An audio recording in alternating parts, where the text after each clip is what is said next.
మొన్న game changers ప్రమోషన్లో దిల్ రాజు గారు సంక్రాంతికి వస్తున్నామన్నారు.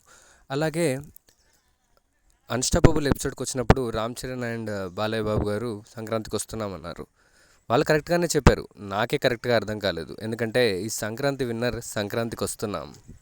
అసలు సంక్రాంతికి వస్తున్నాంలో కథపరంగా చూసుకున్నా, ఎమోషన్ పరంగా చూసుకున్నా, కామెడీ పరంగా చూసుకున్నా, యాక్షన్ పరంగా చూసుకున్నా అసలు దేనిలో కూడా తక్కువ కాదని చెప్పాలి.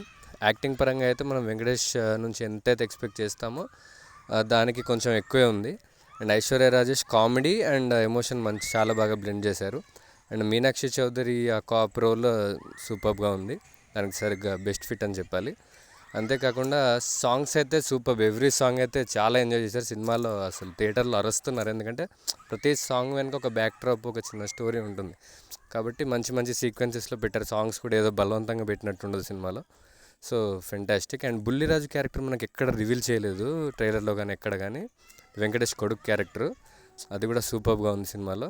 ఈ మెయిన్ స్టోరీతో పాటు ఏదైతే మనకి ట్రైలర్లో చూపించారో ఆ కథ, ఆ కామెడీ అలాగే మెయింటైన్ చేస్తూ అడిషనల్గా ఇంకొక చిన్న స్టోరీ కూడా క్లైమాక్స్లో చెప్పారు, అది కూడా వండర్ఫుల్ అని చెప్పాలి. అసలు నైస్ ఐడియా, అది ఎక్కడ రివీల్ చేయకుండా డైరెక్ట్గా థియేటర్లో రివీల్ చేశారు, సూపర్ అది. అండ్ కామెడీ ఉంది, యాక్షన్ ఉంది, డైలాగులు ఉన్నాయి, మంచి స్టోరీ ఉంది, ఇన్స్పైరింగ్ లైన్ ఒకటి ఉంది, అంతా బాగానే ఉంది. కానీ వెంకటేష్ ఒక మాస్ ఫైట్ మిస్ అవుతున్నామే అనిపించిన వాళ్ళకి, మాస్ కావాలనుకునే వాళ్ళకి క్లైమాక్స్లో ఒక ఫైట్ ఉంది వెంకటేష్ గారిది. ఒక మన విక్రమ్లో కమల్ హాసన్ క్లైమాక్స్ ఫైట్ ఉన్నట్టు ఒక రేంజ్లో చాలా బాగుంటుంది. దానిలో కూడా కొంచెం కామెడీ మిక్స్ చేశారు, కానీ ఆ mix of comedy and action మీకు చాలా బాగా నచ్చుతుంది. సో సంక్రాంతికి వచ్చిన సినిమాల్లో గేమ్ చేంజర్, డాకుమార, సంక్రాంతికి వస్తున్నాల్లో సంక్రాంతికి వస్తున్నాం అనేది సంక్రాంతికి బెస్ట్ సినిమా అని చెప్పాలి. సినిమాలో నాకు కనిపించిన ఒకే ఒక నెగిటివ్ పాయింట్ ఏంటంటే లాజిక్ లేదు. చాలా సీన్స్లో లాజిక్ ఉండదు, కానీ మనం ఎలాగైతే జాతిరత్నాలు ఎంజాయ్ చేసామో ఇది కూడా అలాంటి ఒక కామెడీ సినిమా కాబట్టి లాజిక్ తీసి మీ బ్రెయిన్ తీసి పక్కన పెట్టేస్తే మీరు ఎంత సెన్స్ ఆఫ్ హ్యూమర్ ఉంటే అంత ఎంజాయ్ చేయొచ్చు అనమాట సినిమాలో.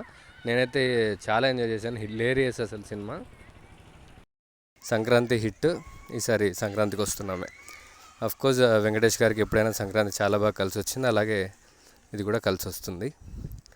అండ్ ప్రిఫరెన్స్ పరంగా చెప్పాలంటే ఎవరైతే పొలిటికల్గా ఇంట్రెస్ట్ ఉంటుందో అండ్ ఎవరైతే గ్రూప్స్కి, డిఫరెంట్ ఎగ్జామ్స్కి ప్రిపేర్ అవుతున్నారో వాళ్ళకి ఇన్స్పైర్ చేయడానికి, మంచి మోటివేషన్ ఇవ్వడానికి, డిఫరెంట్ గవర్నమెంట్లో ఉన్న రోల్స్ గురించి ఇన్ఫర్మేషన్ తెలుసుకోవడానికి ఫస్ట్ ప్రిఫరెన్స్ గేమ్ చేంజర్కి ఇవ్వండి. సెకండ్ ఫుల్ టు ఎంటర్టైన్మెంట్ కోసం సంక్రాంతికి వస్తున్నాకి వెళ్ళండి. ఒక మాస్ సినిమా కోసం డాకు మహారాజ్కి వెళ్ళండి. లేదు మేము నార్మల్ ఆడియన్స్, మాకు అట్లా సపరేట్ ఇంట్రెస్ట్ ఏం లేవు, మేము సినిమాకి వెళ్తే 100% ఎంజాయ్ చేయాలి ఫస్ట్, మీదైన తర్వాత అంటే ఫస్ట్ సంక్రాంతికి వస్తున్నాకి వెళ్ళండి, ఆ తర్వాత డాకు మహారాజ్కి వెళ్ళండి, లాస్ట్లో గేమ్ చేంజర్కి వెళ్ళండి. ఇది నా ప్రిఫరెన్స్. సో 3 సినిమాలు చూడలేని వాళ్ళు ఫస్ట్ ప్రిఫరెన్స్ సంక్రాంతికి వస్తున్నాకి ఇచ్చి, అప్పటికి వీలైతే డాకు మహారాజ్ చూసి, ఇంకా మీరు చూడడానికి టైం ఉండి వీలైతే గేమ్ చేంజర్కి వెళ్ళండి. ఇంకా నెక్స్ట్ సినిమా రివ్యూస్, మంచి మంచి అప్డేట్స్తో మళ్ళీ మేము ముందుకు వస్తాను. మరొక ఇంట్రెస్టింగ్ వీడియోతో మళ్ళీ మేము ముందుకు వస్తాను. అంతవరకు stay tuned.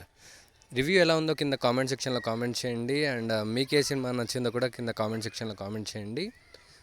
Thank you, bye bye.